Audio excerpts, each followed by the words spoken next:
Vous le savez, on manque toujours de temps, alors ne perdons pas une seconde et installons-nous pour le Focus Actu du jour. Okay, Ronnie, I'm ready to start motion station forward. Doctorants et docteurs voient l'actu. We think that the NTA is out of the trust, so you can relax a little bit with it. C'est Focus Actu. Hey, for you guys, take one moment and look at the overhead windows on Discovery.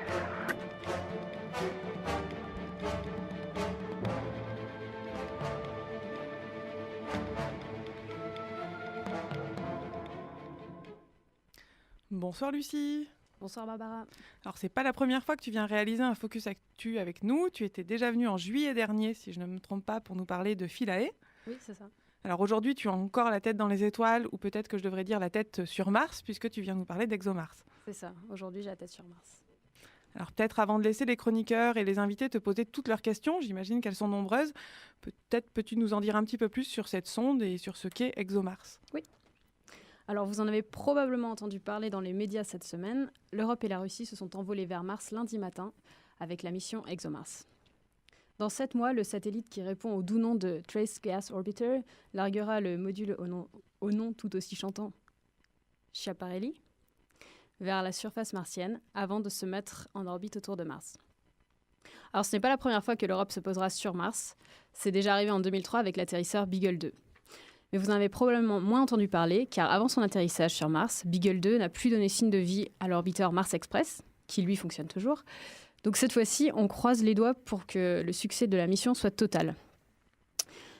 Mais au fait, pourquoi cet acharnement pour aller sur Mars ? La NASA a déjà son rover Curiosity là-haut, qui prend plein de photos et tout. Il y a de nombreuses sondes en orbite autour de Mars. Alors pourquoi envoyer une énième sonde sur Mars, me direz-vous ? Eh bien, on cherche la vie. Ou en tout cas des traces de vie passée. Le nom de la mission ExoMars vient lui-même du terme exobiologie, qui est la science qui recherche des traces de vie extraterrestres. Y a-t-il eu de la vie sur Mars ? Y en a-t-il encore ?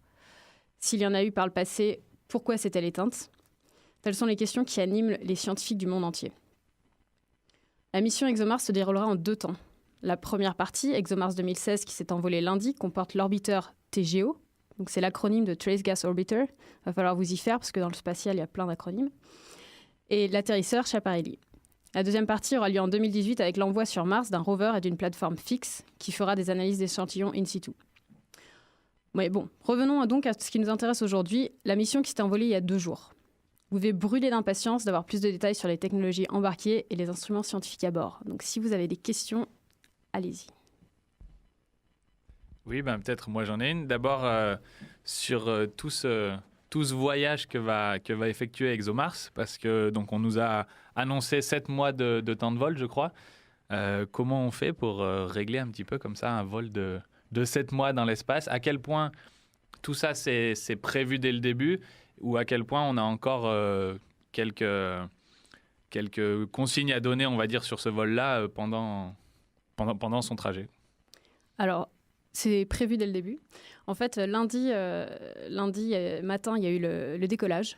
Et donc, tout le monde était content, ça n'avait pas explosé, etc. Mais la sonde était en orbite autour de la Terre. C'est que lundi soir que les scientifiques ont été un peu plus relax quand ils ont su que la sonde était dans son orbite interplanétaire vers Mars. Donc, tout ça, c'est de la mécanique orbitale. Il commence en orbite autour de la Terre et ensuite se positionne pour prendre la bonne orbite, la bonne trajectoire pour aller vers Mars. Et tout ça, une fois en fait qu'on est placé dans la bonne trajectoire, il n'y a pas de raison de dévier. Donc bien sûr, il y aura des contrôles qui seront effectués, mais tout est réglé. Et est-ce qu'il y a une nécessité d'avoir de l'énergie embarquée à bord, pour relancer la machine entre guillemets, ou elle se laisse complètement aller dans le flot des différentes gravitations, de la gravitation des différents astres dans notre système solaire ou... Bonne question. Alors, la propulsion, c'est pas mon point fort. Par contre, je sais que, là, normalement, il y aura plus besoin d'utiliser de faire des actes de propulsion majeurs jusqu'à Mars. Ce sera juste pour des petites corrections s'il y a besoin. Après, on utilisera de la propulsion pour atterrir, pour se ralentir, en fait. D'accord.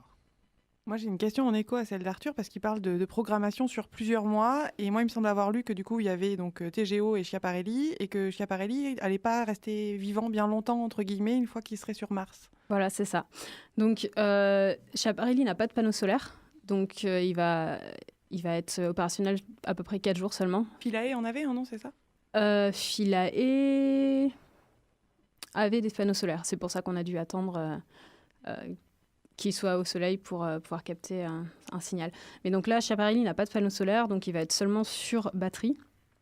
Et donc, voilà, le but premier en fait, de Schiaparelli, c'est de faire une démonstration d'une technologie d'atterrissage sur Mars. Donc l'atmosphère martienne, elle est très fine. La pression atmosphérique sur Mars, elle est en moyenne 170 fois plus faible que celle sur Terre. Donc ça signifie que la densité de l'air est faible. Donc freiner la chute d'un module seulement avec un parachute comme on le fait sur Terre, ça ne suffit pas. Il n'y a pas assez de frottement. Donc pour ça, il nous faut des rétropropulseurs. Donc là, ce qui va se passer, c'est que Schiaparelli va se détacher de TGO, va entrer dans l'atmosphère martienne, un parachute va commencer à le freiner, et ensuite les rétropropulseurs vont prendre le relais, et la chute de Schiaparelli va passer de 250 km/h à 4 km/h en 30 secondes, et jusqu'à ce qu'il soit à 2 mètres du sol. À partir de là, les rétropropulseurs s'arrêteront, et ce sera de la chute libre. Donc je vais quand même souligner que Schiaparelli fait 600 kg, donc il faut... voilà, c'est une charge lourde à faire atterrir sur Mars. Et toutes ces manœuvres sont complètement déjà programmées dans ExoMars, ou est-ce qu'on a encore, ou est-ce qu'il y a besoin de l'action humaine pour au bon moment mettre en place toutes ces manœuvres? Tout ça sera fait automatiquement parce que en fait, la distance entre Mars et la Terre ne permettrait pas un téléguidage, je dirais, de la sonde à distance en temps réel. D'accord. Attention, un petit problème de micro en studio. On va y arriver. Peut-être que Marion, si c'est toi qui te décale plutôt que le micro. On va éviter de tout casser. Oui, non, je me demandais en fait une petite question un peu bête, mais quelle est la différence entre les deux missions, celle qui s'est passée il y a 2 jours et celle de 2018? Est-ce que tu pourrais nous expliquer un peu? Alors en fait, ExoMars 2016 et 2018, c'est la même mission, c'est juste qu'elle se fait en 2 temps. Donc dans un premier temps, là, on va mettre en orbite un satellite, en orbite autour de Mars, un satellite, et on va avoir donc Schiaparelli qui va faire une démonstration d'atterrissage. Je suis pas assez dans le micro. Donc Schiaparelli va faire une démonstration d'atterrissage. En 2018, on va déployer donc un rover et une plateforme fixe. Le rover va pouvoir communiquer avec la Terre en prenant TGO comme relais. Donc TGO, c'est l'orbiteur. Et donc, il pourra servir de relais avec la Terre. Et la plateforme fixe permettra de faire des analyses in situ, comme j'ai dit. Le rover pourra aller se déplacer et explorer un petit peu la planète, faire des carottes... forer des carottes de la surface martienne, etc. Donc finalement, c'est la même mission, c'est juste qu'on ne pouvait pas tout envoyer d'un coup. Et on va aussi profiter des résultats qu'on va obtenir en 2016 pour éventuellement faire des modifications sur les appareils de 2018. Enfin, des modifications mineures, bien sûr. Je trouve ça vraiment génial. On est en plein dans Seul sur Mars, pour ceux qui l'ont vu. Donc tu nous parlais d'avoir pour objectif de détecter de la présence de vie passée, future ou autre sur Mars, et j'ai entendu parler, donc le but c'est aussi de savoir si on a des traces de méthane. Est-ce qu'il y a un lien entre tout ça, la présence de vie, la présence de méthane, et quel intérêt de chercher du méthane? Ouais. Alors en fait oui, on cherche le méthane et d'autres gaz traces, et l'intérêt c'est que ces gaz... Donc on les appelle les gaz traces parce qu'ils sont présents en quantité très faible dans l'atmosphère, donc sous forme de traces. Et la raison pour laquelle on veut les détecter, c'est que ce sont vraiment des marqueurs de l'activité géologique ou de l'activité biologique. Donc si on en trouve, ça veut dire qu'il y a peut-être de la vie sur Mars, ou il y en a eu, ou il y a une activité volcanique. Et donc pour ça, TGO, donc TGO c'est l'orbiteur, il est équipé de 4 instruments. Il y a 2 instruments qui vont étudier finalement la composition de l'atmosphère en infrarouge et en ultraviolet. Donc leurs mesures vont permettre d'identifier certains composants de l'atmosphère martienne. Et il y a ensuite un instrument qui s'appelle Cassis, qui est une caméra haute résolution qui permet d'obtenir des images en couleur de l'atmosphère finalement. Et ça va permettre de donner un contexte en termes de géologie et de dynamique à ces gaz traces. Et après, le 4e instrument va permettre de détecter l'hydrogène à la surface jusqu'à 1 mètre de profondeur. Et donc, on aura une idée des réserves en glace d'eau à la surface martienne. Moi, du coup, j'ai une autre question. Est-ce que c'est une grosse nouveauté, cette sonde, par rapport aux sondes qui avaient déjà été envoyées sur Mars? Est-ce que c'est une continuité? Est-ce que c'est la même chose, mais pas les mêmes états? Alors, c'est une grosse nouveauté dans le sens où toutes les données qu'on va acquérir vont être beaucoup plus précises. Il me semble avoir lu quelque part que Cassis Alors Cassis, la caméra, déjà, c'est une des caméras les plus puissantes qui a été envoyée sur Mars. En fait, c'est un télescope, finalement. On dit caméra, mais les images sont d'une telle précision que c'est finalement un télescope. Et ça va nous permettre d'obtenir des données d'une précision qu'on n'avait pas avant, surtout d'étudier le méthane. Et jusqu'à présent, les instruments qu'on a envoyés ne se focalisaient pas sur les gaz traces et le méthane. Là, c'est ça la grosse différence. Moi, je sais pas, peut-être que tu l'as dit, que j'ai pas été très attentif. On a un retour en temps voulu des informations que va collecter ExoMars. Combien de temps ça met? Comment la communication après s'établit vraiment avec toutes ces mesures qui vont être faites sur place et la Terre? Donc là, il y a Schiaparelli qui va être opérationnel pendant 4 jours pour faire des petits tests avec quelques capteurs, etc., qui va envoyer ces données à l'orbiteur. Et l'orbiteur va les transmettre à la Terre. Donc, suivant la distance Terre-Mars, ça peut prendre jusqu'à 20 minutes pour qu'on ait des informations. Ce qui est quand même relativement rapide voilà. vu la distance. TGO va commencer à faire ses observations l'année prochaine, en janvier, si je me souviens bien. Donc, oui, parce que TGO et donc Schiaparelli vont arriver vers Mars en octobre 2016. Schiaparelli va donc descendre sur Mars, faire la démonstration d'atterrissage, et plus tard, TGO se mettra en position sur la bonne orbite autour de Mars pour pouvoir faire toutes ces mesures. Donc voilà, le temps, c'est 20 minutes au maximum pour les reléguer jusqu'à la Terre. Moi, j'ai une autre question, mais plus sur le contexte international. Tu nous dis que ça, c'est une mission qui a été organisée, mise en place par l'Europe et la Russie. Oui. Comment ça se passe au niveau des États-Unis? Est-ce qu'il y a une compétition encore vraiment à ce niveau-là entre Europe et États-Unis? Est-ce qu'il y a eu... C'est plus de la collaboration que de la compétition maintenant. La NASA faisait partie du programme ExoMars au début et devait envoyer un rover également en 2018, mais ils ont dû, pour des raisons de budget, laisser tomber le projet. Mais voilà, la NASA faisait partie du projet de la mission au départ, donc... oui, c'était plus de la coopération qu'une compétition. Je veux dire, peut-être pour le coup, moi j'ai lu que là, ne serait-ce que la mission ExoMars 2016, c'était 1,3 milliard d'euros, quelque chose comme ça. Probablement, j'ai pas les chiffres en tête, mais après... aussi, je crois que c'est de cet ordre-là, c'est assez... C'est quand même assez énorme, finalement. Ouais, c'est énorme. Après, comme d'habitude, quand on remet sur le nombre d'années, le nombre de personnes, c'est pas... Oui, c'est ça, je veux dire, je me rends pas compte du nombre de personnes qui travaillent sur un projet comme ça. Non, mais le nombre de personnes, parce que c'est de l'argent public, la plupart du temps.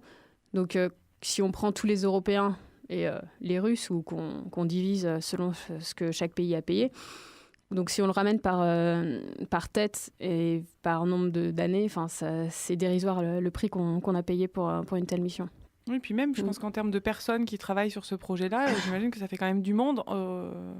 derrière pour créer tout ça. Je ne sais pas si tu as un ordre d'idée du nombre de personnes. Non, j'ai pas d'ordre d'idée. Par contre, il y a une plaque qui est partie avec TGO, avec le nom de certaines personnes qui ont travaillé dessus. Et j'ai eu le plaisir de voir le nom de 2 de mes amis qui ont travaillé, qui étaient sur la plaque. Donc Ruth et Benjamin, si vous m'entendez, salut. Et chapeau. Mais non, je sais pas exactement combien de personnes ont travaillé dessus, mais ça fait énormément d'universités en France, en Suisse, en Italie, partout, en Allemagne, il y a plus les agences, plus partout en Russie, c'est considérable. Du coup, est-ce qu'il y a le moindre lien ou la moindre coordination entre la mission du programme HI6, SEAS, je sais pas, auquel tu as participé et qui est encore en cours, j'imagine, à Hawaï pour reconstituer les conditions de vie sur Mars? Est-ce qu'il y a un lien entre tout ça? Non, il n'y a pas de lien direct parce que la mission HI6, c'est vraiment une étude psychologique et étudier comment un équipage réagit quand il est isolé pendant de longs mois, etc. Là, c'est vraiment l'étude de la planète Mars elle-même. Il n'y a pas d'humain qui entre en jeu là. Parce que là, AI6, pour le coup, c'est la NASA. c'est ça? C'est la NASA et l'université de Hawaï, ouais. D'accord. Il n'y a pas de programme équivalent en Europe ou en Russie pour tout ce qui est En Europe et en Russie, psychologie pas pour l'instant. de Il y en a vie sur Mars. eu. Il y a eu Mars 500 il y a quelques années. D'accord, très bien. Merci. Peut-être juste une dernière question Mm. pour finir. Du coup, en gros, ExoMars, on va chercher s'il y a de la vie sur Mars. Est-ce que, quelque part, on risque pas de trouver de la vie que les sondes ont amené de la Terre? Voilà, bah ça c'est une très bonne question, je voulais en parler justement. Donc ça c'est ce qu'on appelle la protection planétaire. Donc d'une part, il faut qu'on évite la contamination de la planète. Donc, pour ça, toutes les sondes et les rovers qu'on envoie sont désinfectés dans des chambres blanches, des clean rooms, bon, je pense qu'on dit chambres blanches, jusqu'à ce qu'il y ait vraiment plus de micro-organismes ou un taux très très très très faible. Et si c'est des choses qu'on envoie en orbite autour de Mars ou d'une planète, il faut qu'on montre que les chances que cette sonde se crache sur la planète sont infimes. Donc ça se passe en 2 temps. Donc pour Schiaparelli, il a fallu montrer qu'il y avait presque plus de micro-organismes sur l'atterrisseur. Pour TGO, il a fallu montrer que les risques que TGO se crache étaient moins de une chance sur 50, je crois, dans les 20 prochaines années, ou une chance sur 100 dans les 20 prochaines années. Et l'autre chose qui est importante dans la protection planétaire, c'est qu'on ne ramène pas avec nous des substances qui seraient nocives pour la vie terrestre, quand on fera des retours d'échantillons de Mars, par exemple. C'est pour ça que les astronautes qui ont marché sur la Lune ont dû rester en quarantaine pendant un petit moment avant de pouvoir retrouver leurs proches. Et oui, et donc il y a un traité de l'Office des Nations Unies sur les affaires spatiales qui encadre toutes ces activités humaines. Donc c'est encadré par la loi, c'est pas juste on essaye de faire au mieux. Bah écoute, merci beaucoup pour toutes ces informations. Et puis peut-être qu'on aura l'occasion de te revoir en octobre 2016 pour nous parler des premiers résultats. Avec serait plaisir. chouette. En tout cas, merci beaucoup.